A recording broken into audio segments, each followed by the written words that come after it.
ഞങ്ങൾ 3 പേരും ബെനഡിക്ട് 16 പാപ്പായുടെ ഖബറടക്ക ശുശ്രൂഷയ്ക്ക് ശേഷം വിശുദ്ധ പത്രോസിൻ്റെ ചത്തുരത്തിൽ നിൽക്കുകയാണ്. എല്ലാവരും ശുശ്രൂഷകൾ കഴിഞ്ഞ് തിരിച്ചുപോയി.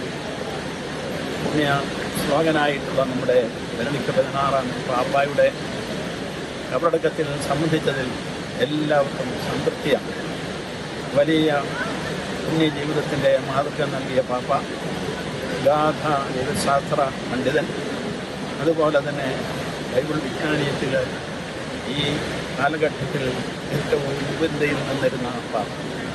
ഈ രീതിയിൽ ഞങ്ങളെല്ലാവരും പാപ്പായുടെ വിശുദ്ധിയിലും വിജ്ഞാനത്തിലും വികാരങ്ങൾ മനസ്സിൽ സൂക്ഷിച്ചുകൊണ്ട് ഈ ശുശ്രൂഷയിൽ സംബന്ധിക്കും. സീറോ മലബാർ സഭയുടെയും ഭാരത സഭയുടേതുമായിട്ടുള്ള നമ്മുടെ വിചാരങ്ങൾ പ്രാർത്ഥനകളോട് ചേർത്ത് ഞങ്ങൾ ദൈവത്തിന് സമർപ്പിച്ചു. ബെനഡിക്ട് 16 പാപ്പ നമുക്ക് ചെയ്തു തന്നിട്ടുള്ള എല്ലാ സഹായങ്ങൾക്കും സേവനങ്ങൾക്കുമായിട്ട് നന്ദി പറഞ്ഞു. പാപ്പ നമ്മുടെ സീറോ മലബാർ സഭയെ പ്രത്യേകിച്ചും അനുഗ്രഹിച്ച ഒരു പാപ്പയാണ്. അദ്ദേഹത്തിൻ്റെ കാലത്താണ് നമുക്ക് പരീതവാദ രൂപതയും ഒക്കെ അനുവദിച്ചിരിക്കുന്നത്. പ്രിയപ്പെട്ടവരെ, ഞങ്ങളിപ്പോൾ വറ്റിക്കാൻ സെന്റ് പീറ്റേഴ്സ് ബസിലിക്കയുടെ മുമ്പിലാണ് നിൽക്കുന്നത്. പരിശുദ്ധ പിതാവ് ബെനഡിക്ട് 16 മാർപ്പാപ്പയുടെ മൃതസംസ്കാരം കഴിഞ്ഞ് ഞങ്ങളിതാ പുറത്തേക്ക് കടന്നു നിൽക്കുകയാണ്. ആളുകൾ പുറത്തേക്ക് പോയിക്കൊണ്ടിരിക്കുകയാണ്. ബെനഡിക്ട് മാർപ്പാപ്പ ചരിത്രം കണ്ട ഏറ്റവും വലിയ ദൈവശാസ്ത്രജ്ഞന്മാരിൽ, ആധ്യാത്മിക പിതാക്കന്മാരിൽ ഒരാളാണ്.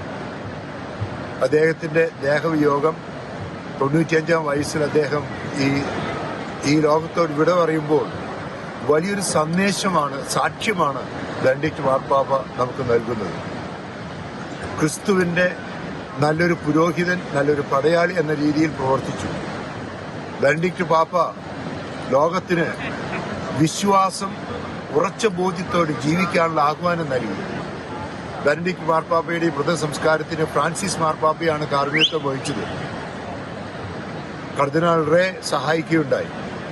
ഏകദേശം 100ഓളം കർദിനാൾമാർ, 400ഓളം മെത്രാൻമാർ, 5000ഓളം വൈദികർ, ലക്ഷക്കണക്കിന് വിശ്വാസികൾ ഇതിൽ പങ്കെടുത്തു. ബെനഡിക്ട് മാർപ്പാപ്പയുടെ ദേഹവിയോഗത്തിൽ ദുഃഖിതരായിരിക്കുന്ന ലോകത്തിന് സാക്ഷ്യമായി, പ്രത്യാശമായി അദ്ദേഹം പിതാവിന്റെ ഭവനത്തിൽ സ്വർഗത്തിൽ എത്തിയിട്ടുണ്ട് എന്ന് നമുക്ക് വിശ്വസിക്കാം. കർദിനാൾ ഓസ്വാൾഡ്, കർദിനാൾ ആലഞ്ചേരി, കർദിനാൾ ക്ലീമിസ്, ജോഷോ പിതാവ്, മറ്റു പിതാക്കന്മാർ പങ്കെടുത്തു. ഇതിൽ പങ്കെടുക്കാൻ സാധിച്ച് വലിയൊരു അനുഗ്രഹമായി കാണുന്നു. ദൈവം വിശുദ്ധ ജീവിതം നയിച്ച ബെനഡിക്ട് പാപ്പായുടെ മധ്യസ്ഥത നമുക്കുണ്ടാകട്ടെ എന്ന് പ്രാർത്ഥിക്കുകയും ചെയ്യും.